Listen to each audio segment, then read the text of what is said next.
Hi everyone, Raquel here from Scrap Cozy.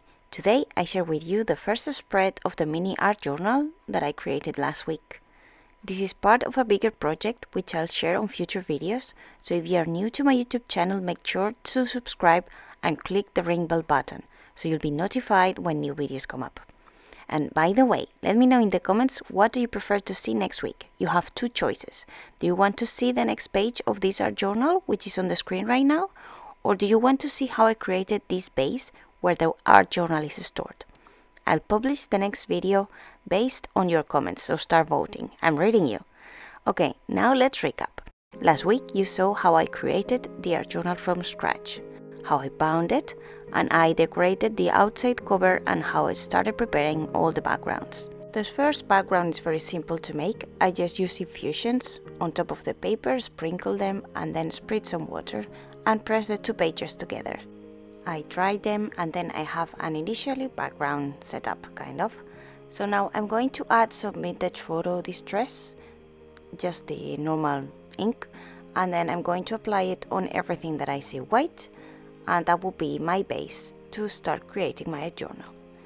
Now I'm going to create the different things that I would use as a collage. So I'm stamping the different images. It will be just the squirrel and the different nuts.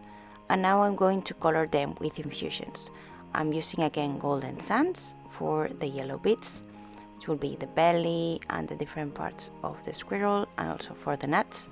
And then because this is like Londoner squirrel, I'm going to add some gray, and I'm using that Black Knight Infusions on the other parts of the squirrel, on the tail, and also on the rest of the body.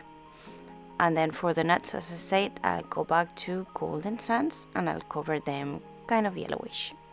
And you don't need to be very precise on the edges or anything, because I'm going to cut everything apart. So if I go beyond the edges, it's fine. So I'll cut everything apart, and then what I'll do is aging the edges with some distress ink, because I don't want to see any white. So I'll do that with everything. And now I'm going to prepare some do-it-yourself washi tape, basically. So using some brown paper. This is from a packaging from Amazon that I had. I keep them because it's paper at the end of the day and it's a pity to throw it away. So I decided to stamp the mushroom definition on those long stripes, and that will be like a washi tape of my own. I need to attach it with glue, of course, but at least it will be like a base for me to use. And again, I'm using distress ink, vintage photo, to edge all these edges and make them a bit more distressed and vintaged. So once that's ready, I'll start using this tape to fix my page, because if you remember from the previous video, basically the two pages detached, and well, they're not used as a journal. You can see there that I need to assemble them together. So the way that I'll do is by using this washi tape. So I'll just arrange them in the middle just to see how many pieces I need and what I like to cut more or less as a collage. And I'll keep on aging and adding more ink towards the edges of each little piece. And once I'm happy with all the pieces, well, I'll set them aside and start assembling my collage. And for that I'm going to use Modpodge. So basically I'll just stick the top and bottom parts. So then I have basically like two hinges for my notebook, and I make sure that it kind of closes and opens.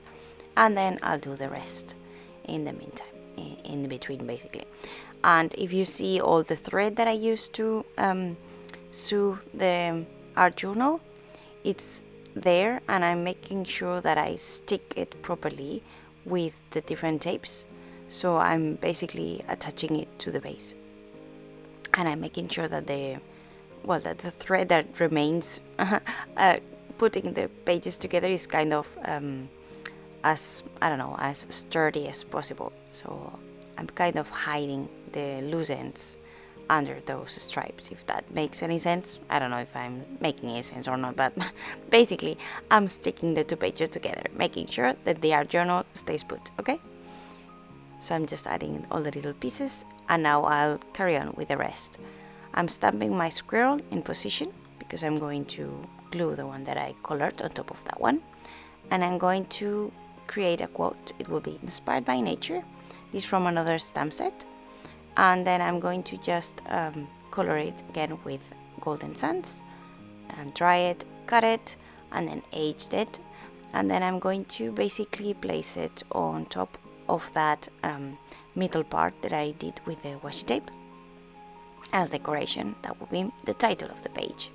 And now I'm going to use some natural elements, so some leaves and another acorn from a different stamp set. I think that one is ESC05, and I'm going to put it there on top of the leaves. So now I'm sticking the different things. First the squirrel in place. I'm using Modpodge, as I said, and this is a super quick glue. I like it very much. And then when I glue something, then I basically also cover the surface with it because I like how it looks, and it's matte finish, this one, so it will not shine, which I also like. And now with the leaves and the natural elements, I'm being very, very generous with the glue. I really want everything to be covered and protected. So I'm taking my time and adding as much glue as I need. And then I'll glue that nut on top. And then I'll work on the little nuts that will be like the base for my squirrels. Oh, first the title. So inspired by nature. And once my title is ready, then I'll go for the nuts. That will be kind of the base for my squirrel.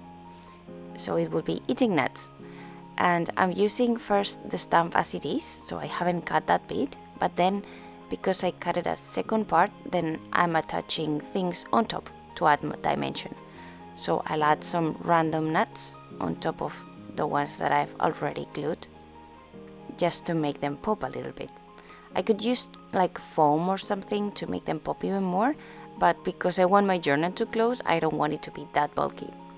Now with multi-medium matte, I'm adding it to the very bottom because I'm going to create like a floor, or like a forest floor for my squirrel. And I'm using some birch seeds. I used this in the previous video as well, and in another art journal that I made for autumn, which I liked very much. And I think these little seeds act so well as little leaves that I can't stop using them. So I hope I find them again in nature. I like to collect this stuff when I found them, so I'll put them in my pockets, or if I'm lucky enough as to wear a bag, then I'll put them there, and I'll collect them for future use. So these are well loved. Now I'm adding just some corners, metallic corners, with some matte medium as well, and then it will be the final bit. This is perhaps the longest section of the video, just because I'm showing you how I do it. So I use first a distress crayon, vintage photo, and as you can see, I don't get too much of a shadow. I'm using a brush that actually is destroyed because I put some glue on it and I forgot to clean it, so basically it's completely stiff right now, but it's very good to actually apply crayons on a more detailed way. Then I switched to walnut stain, which is a darker shade of brown, but still it was not giving me all the shade that I wanted, so I then went for a Stabilo old pen in brown, and this worked better for me in this case. So it's just that, distress crayon is very good if you want like a thick surface and pretty big area to work on, but if you want to be so much detail, I found, I don't know how to work with them.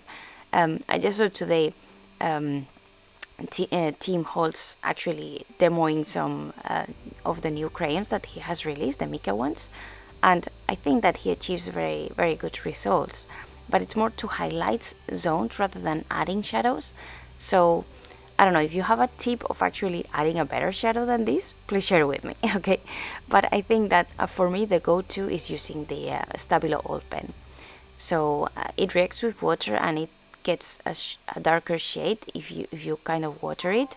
So you will see that I directly dip it into water, and then basically the tip of my pencil is a bit damp, so it releases more pigment, more color, and I think that this was a better result at the very end. So you will see that the shadows start becoming darker and darker, so and more defined, all the edges. And I mean, if you really see the video, it looks like I'm not doing anything, okay? But actually I'm adding a more shadow and a more edge contour or something. And then if you compare it to the original picture, it actually makes a difference, or at least to me it makes a difference. And when you see the pictures close up, it really makes a difference, and it makes everything pop up. So I will show you at the end, right after this video, how it looked at the beginning and how it looks now, just to see if you can have a glimpse. So this is the after and this is the before, okay? So after again, and if you want, go back and forth with the video, but I think it really makes a difference. So that was the last step, adding the shadows, and this is how it turned out. I hope you like it. I really had fun creating this one, and I really like it. So adding different nature notes and different things to my projects. So this one was a very nice one. I think I like it. So that was all for today. I hope you had fun, and remember to leave me in the comments what do you want to see next week, okay? Because you have two options. You can see either another page spread like this one, or you can see how I created the covers. So let me know in the comments what you prefer for next week. Thanks very much for watching. I just leave a couple of videos there that you may want to see as well, related to this subject. And I see you next week, okay? Thanks very much for watching. Bye!